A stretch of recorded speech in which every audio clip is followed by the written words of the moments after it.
구독자 여러분 반갑습니다. 정프로입니다. 자, 오늘 분석해볼 종목은 이 한국 테크놀로지 종목인데 이 종목은 기존에 이 자동차 전장 부품 사업을 영위하던 기업인데 20년도에 중국에 샤오미 전자제품을 국내에 유통하면서 관심을 좀 받았었던 종목입니다. 최근 같은 경우에는 이 두 건의 유상증자 공시가 나오면서 시장의 주목을 받고 있는데 이 배경을 조금 살펴보면 지난 1월 12일 이 두 건의 유상증자 공지가 나왔는데 이 두 공시 모두 특정인에게 이 신주를 발행해주는 제3자 배정 유상증자인데 지난 1월 12일에 이 두 건의 유상증자가 공시로 발표가 되었습니다. 이 유상증자 같은 경우에는 두 건 모두 특정인에게 이 신주를 발행하는 이 제3자 배정 유상증자인데 여기서 이 특이한 점이 유상증자 신주 발행 가격이 한 주당 무려 이 500원이라는 점이고, 거기다가 지난해에만 무려 이 5건의 전환사채를 발행하는 등 기업이 불안정한 모습을 보여주고 있어 급격한 하락세를 맞은 종목입니다. 그래서 지금 보유하고 계신 이 주주분들이 언제 이걸 좀 탈출해야 될지, 매도를 해야 될지, 혹시 이 상장 폐지가 되는 건 아닐지 걱정이 좀 많으실 것 같은데 제가 오늘 영상으로 이 걱정과 고민 모두 해결해 드리겠습니다. 앞서 말씀드린 이 유상증자 관련된 이슈들 같이 이 팩트 체크해 보고 앞으로 이 한국 테크놀로지의 주가 전망과 매매 전략까지 모두 알려드릴 테니 영상 꼭 끝까지 체크해 보시고요. 자세한 내용 들어가기에 앞서 현재 이 시장 상황 30초 만에 빠르게 체크하고 가겠습니다. 작년 같은 경우에 이 미 연준에서 시장에 풀었던 이 돈을 회수할 목적으로 자이언트 스텝을 4연속 시행했습니다. 그로 인해서 글로벌 경제는 이 인플레이션 우려는 점점 커지고 주식 시장은 점점 침체가 되어가는 상황이었는데 러우 전쟁까지 발발하면서 이 불타는 하락장에 더욱 기름을 부어 개인 투자자들이 힘겨웠던 한 해입니다. 그런데 가장 큰 문제는 2023년 올해가 시작되고 이 경기 침체 우려가 아직 해소되지 않은 상황에서 미국은 내년 기준금리 또한 5% 이상 유지한다라고 밝히면서 이 한은도 미 연준의 긴축 의지를 따라가는 모습을 보여주고 있습니다.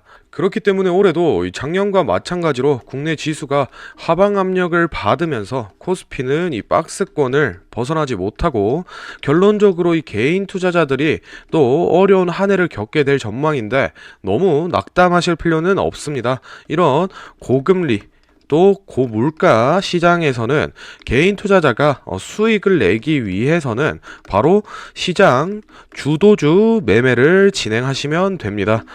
이 주도주 매매에 대해 쉽게 설명드리면 이 시장이 어려울수록 특히 개인들이 가장 좋아하는 이 우량주들이 큰 하락세를 띠게 됩니다. 사진을 보시면 국내 시가총액 12기업의 2020년 등락률입니다. 10종목 모두 마이너스를 띠고 있고 개인 투자자들이 꼭 한 주쯤은 들고 있다는 이 삼성전자, 네이버, 카카오도 평균 40%대 하락률을 띠고 있습니다. 그렇다라는 건 이 개인들이 살만한 종목이 없으니 이 시장에 돈이 놀고 있다는 건데, 그럼 이 돈은 어디로 가느냐? 바로 이 정책이나 또는 이 재료와 엮여서 시장에 관심을 받는 종목, 즉 주도주에 몰리게 됩니다.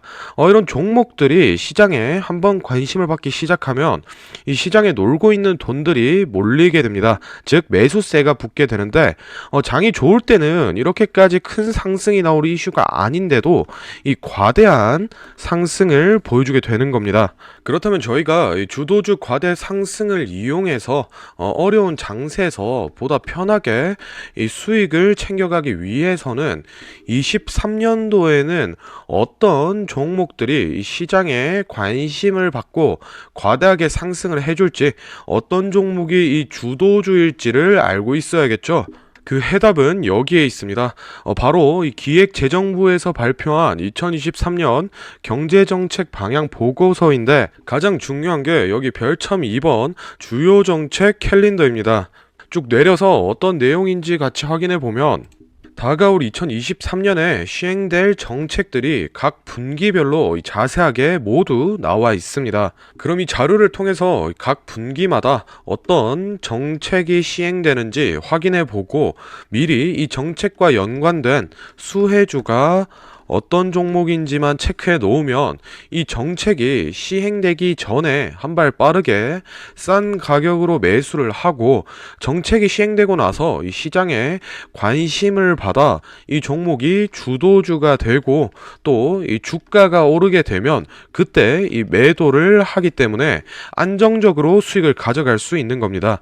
혹시 영상 보시는 분들 중에 이 2023 정부 정책 자료가 필요한데 아직 못 받으신 분들은 제가 이 구독자 분들께 감사의 의미로 또 보답의 의미로 이 무료로 보내드리고 있으니 제 채널 이 구독과 또 좋아요 꼭 눌러주시고 아래 배너에 연락처로 이 구독이라고 문자 남기시면 제가 확인하는 대로 한 분 한 분 보내드리도록 하겠습니다.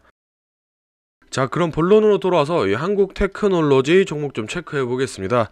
이 종목 같은 경우에는 이 기존의 클라우드 시스템이나 또는 이 IoT 주차 센서 등 이 자동차 전장 부품 사업을 영위하던 기업인데 2009년에는 이 대우조선해양을 인수하면서 건설업으로 사업 영역을 확대했었고 2020년도에는 중국의 이 샤오미와 국내 총판 계약을 체결한 기업입니다.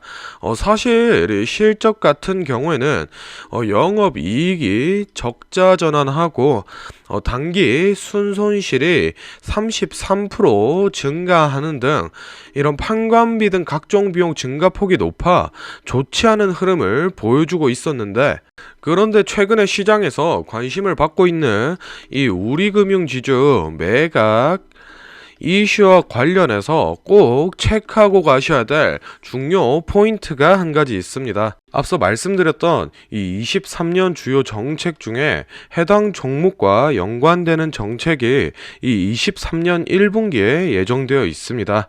그래서 제가 앞으로 이 주가가 어떻게 움직이게 될지 이 주가 시나리오와 두 번째로 최적의 수익을 낼 수 있는 이 매매 전략까지 모두 자료를 만들어 놨습니다. 필요하신 분들은 제가 어렵게 만든 자료 이 무료로 보내드리는 만큼 이 구독과 좋아요 꼭 버튼 눌러 주시고요. 아래 배너에 연락처로 필요하신 이 종목의 종목 명을 문자로 남겨주시면 제가 확인하는 대로 이 시나리오와 매매 전략 모두 보내드리도록 하겠습니다. 오늘 종목은 여기까지 확인해보고 다음에는 더 알찬 분석 들고 찾아뵙겠습니다. 감사합니다. 정프로였습니다.